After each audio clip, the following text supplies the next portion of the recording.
हज यात्रा पर जाने वाले लोगों की सूची जारी। मंडल के 253 अकीदतमंदों को इस साल हज यात्रा पर जाने का मिलेगा अवसर। केंद्रीय हज कमेटी ऑफ इंडिया ने हज यात्रियों की सूची जारी कर दी है। हज कमेटी ने यात्रा खर्च की किस्त जमा करने की अंतिम तिथि 6 मई से बढ़ाकर 10 मई कर दी है, जिससे लोगों को काफी राहत मिलेगी। पीओजेके को वापस लेने के लिए जम्मू से उठेगी आवाज। संघ परिवार द्वारा रविवार 8 मई को होगा जम्मू कश्मीर पुण्य भूमि स्मरण सभा का आयोजन। संसद में पारित प्रस्ताव का हवाला देकर विस्थापितों को एकजुट करने की कोशिश। पड़ोसी मुल्क की कायराना हरकत की भी विस्थापितों को याद दिलाई जाएगी। उन्होंने जो दुख दर्द सहे हैं लोगों के साथ साझा किया जाएगा। जम्मू कश्मीर पीपल्स फोरम की ओर से आयोजित इस कार्यक्रम में जम्मू कश्मीर ही नहीं बल्कि देश भर में रह रहे पीओजेके, छम्ब और 1965 और 1971 के युद्ध में विस्थापित हुए लोग जुटेंगे। बीएसएफ को मिले सैंड स्कूटर। अभी तक सीमा सुरक्षा बल राजस्थान के थार रेगिस्तान में जैसलमेर के शाहगढ़ इलाके में ऊंचे ऊंचे रेतीले धोरों से लगती पाकिस्तान की सीमा पर ऊंट से गश्त करते थे। ऊंट तेजी से किसी का पीछा नहीं कर सकते। अब रेगिस्तानी सीमा पर सीमा सुरक्षा बल इन सैंड स्कूटर से गश्त करती है। ऐसे में अमेरिकी कंपनी ये 2 sand scooter 4x4 gear power में 40 किलोमीटर प्रति घंटे की रफ्तार से धोरों पर भागते हैं। जेल से छूटने के बाद नहीं सुधर रही है नवनीत राणा की तबीयत। अमरावती से सांसद नवनीत राणा को जेल से छूटे 2 दिन हो चुके हैं। जेल से छूटने के बाद उन्हें मुंबई के लीलावती अस्पताल में भर्ती कराया गया था। लगातार डॉक्टरों की देखभाल में इलाज के बावजूद उन्हें छाती, गर्दन और शरीर के कई हिस्सों में दर्द की शिकायत हो रही है। बता दें कि उन्हें स्पॉन्डिलाइटिस की समस्या भी है। इन सभी समस्याओं को देखते हुए आज सांसद का MRI स्कैन और पूरे शरीर की जाँच की गयी है। इंदौर अग्निकांड में नया खुलासा। मध्य प्रदेश इंदौर के स्वर्णबाग अग्निकांड में नई बात सामने आई। एक तरफा प्यार में सिरफिरे आशिक ने बिल्डिंग में खड़ी युवती की गाड़ी में लगाई थी आग। आग ने भयानक रूप ले लिया और पूरी बिल्डिंग चपेट में आ गई। इस हादसे में 7 लोगों की मौत हो गई। वहीं आगजनी में घायल युवती अस्पताल में भर्ती है और आरोपी युवक अभी फरार है। पहले शॉर्ट सर्किट से आग लगने की बात सामने आई थी, परंतु पुलिस कमिश्नर इंदौर ने जाँच में किया अग्निकांड का खुलासा। दिल्ली में फायरिंग, फिर बढ़ा तनाव। पश्चिमी दिल्ली के सुभाष नगर में 10 राउंड से ज्यादा फायरिंग की इस घटना में 2 लोग हुए घायल। गोलीबारी की इस घटना के बाद इलाके में तनाव बढ़ा हुआ है। घटना के बाद इलाके में सुरक्षा व्यवस्था बढ़ा दी गई है।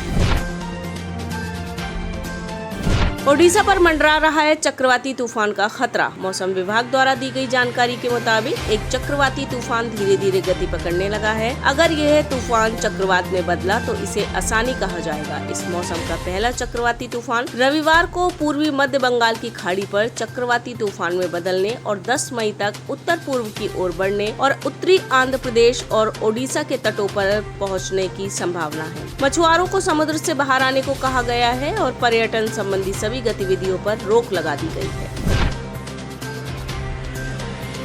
अनुसूचित जाति के दूल्हे को घोड़े से उतारने पर बवाल। उत्तराखंड में रानीखेत अल्मोड़ा के सल्ट में सवर्ण जाति के कुछ लोगों को अनुसूचित जाति के दूल्हे को घोड़े से उतारने का मामला प्रकाश में आया है। रानीखेत में मूल निवासी संघ ने घटना की निंदा करते हुए राष्ट्रपति को ज्ञापन भेज आरोपियों को जल्द से जल्द गिरफ्तारी की मांग की है। गिरफ्तारी न होने की दशा में संघ ने राष्ट्रव्यापी आंदोलन की चेतावनी दी है।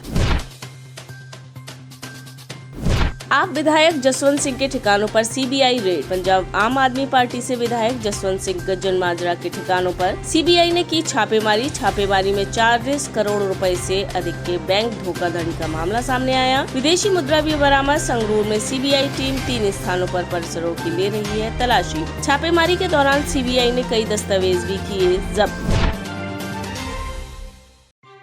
दूसरे दिन भी नहीं हो पाई ज्ञानवापी मस्जिद की फोटोग्राफी। उत्तर प्रदेश ज्ञानवापी मस्जिद विवाद में कोर्ट के आदेश पर मंदिर में सर्वेक्षण और फोटोग्राफी का विरोध कर रहे मुस्लिम पक्ष ने दूसरे पक्ष को मस्जिद में प्रवेश से रोका। मस्जिद के बाहर भी नमाजियों की भीड़ थी। भीड़ के नारेबाजी शुरू करते ही बवाल की आशंका को देखते हुए पुलिस ने नारेबाजी कर रहे लोगों को हिरासत में लिया। सांसद अजदुद्दीन ओवैसी ने मोदी पर कसा तंज। घरेलू गैस LPG पर 50 रुपए बढ़ने को लेकर हैदराबाद से सांसद और AIMIM प्रमुख अजदुद्दीन ओवैसी ने PM मोदी पर तंज कसते हुए कहा कि प्रधानमंत्री को पता है जब तक मैं देश में नफरत की राजनीति करता रहूंगा वोट मिलता रहेगा। ऐसे में अब घरेलू LPG सिलेंडर का दाम 999 रुपए 50 पैसे प्रति सिलेंडर हो गया है। वहीं महंगाई को लेकर विपक्षी दल केंद्र सरकार पर हमलावर है। सहारनपुर पटाखा फैक्ट्री में लगी आग। उत्तर प्रदेश के सहारनपुर से थाना सरसावा क्षेत्र के गांव सोराना के पास स्थित पटाखा फैक्ट्री में भीषण आग लगने से 4 लोगों की मौत हो गई है। मुख्यमंत्री योगी आदित्यनाथ ने दुर्घटना में मृत लोगों के प्रति गहरा शोक प्रकट करते हुए दिवंगत आत्माओं की शांति की कामना की तथा शोक संतप्त परिजनों के प्रति संवेदना व्यक्त की। साथ ही उन्होंने जिला प्रशासन के अधिकारियों को घटना स्थल पर पहुंचकर अंदर फंसे लोगों को सकुशल निकालने व प्रभावितों का समुचित उपचार कराने के निर्देश दिए हैं। आज होगा भक्त और भगवान का मिलन। अखंड ज्योति दर्शन के लिए पहुंचे 25,000 श्रद्धालु बद्री धाम। 8 मई की सुबह 6:15 पर श्रद्धालुओं के लिए बद्रीनाथ धाम के कपाट खुलने जा रहे हैं। सारी तैयारियां पूरी कर ली गई हैं। बद्री धाम को सुंदर गेंदे के फूलों से सजाया गया है।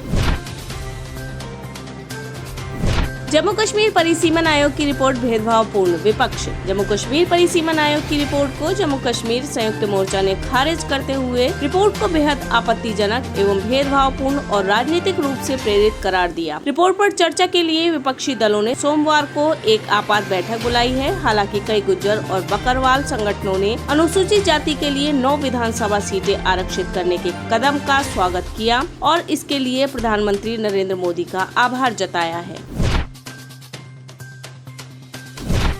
तालिबान में महिलाओं को बुर्का पहनने का फरमान जारी। तालिबान के सीनियर नेता अखुंदजादा ने अफगानिस्तान में एक फरमान जारी कर कहा कि यदि कोई महिला घर के बाहर अपना चेहरा नहीं ढकती है तो उसके पिता या निकटतम पुरुष रिश्तेदार को बुलाया जाएगा और उसे जेल में डाल दिया जाएगा। अज़ोवस्टल स्टील प्लांट से नागरिकों को सुरक्षित निकाला गया। यूक्रेन के शहर मारियोपोल स्थित अज़ोवस्टल स्टील प्लांट से सभी महिलाओं, बच्चों और बुजुर्ग नागरिकों को सुरक्षित बाहर निकाल लिया गया है। हालांकि यूक्रेनी सेना अब भी यहां रूसी सैनिकों के खिलाफ मोर्चा संभाले हुए है। यूक्रेन की प्रधानमंत्री इरिना वेरेश्चुक ने इस बात की पुष्टि की है। जो बाइडेन यूक्रेन को देंगे 15 करोड़ की सैन्य सहायता। अमेरिका यूरोपीय देश यूक्रेन की लगातार मदद कर रहे हैं। हालांकि ये देश रूस यूक्रेन युद्ध को रोकने के लिए रूस पर कूटनीतिक रणनीतिक दबाव भी बना रहे हैं, तो दूसरी तरफ यूक्रेन की रक्षा उपकरणों के साथ अन्य सामग्री की सहायता भी दे रहे हैं। अमेरिकी राष्ट्रपति जो बाइडेन ने रूसी हमले से निपटने के लिए यूक्रेन को गोले राडार प्रणाली के लिए 15 करोड़ डॉलर की अतिरिक्त सैन्य मदद भेजने की मंजूरी दी है। आप इस खबर के बारे में क्या सोचते हैं, हमें कमेंट सेक्शन में बताएं। साथ ही ब्रह्मास्त्र न्यूज को सब्सक्राइब और शेयर भी जरूर करें।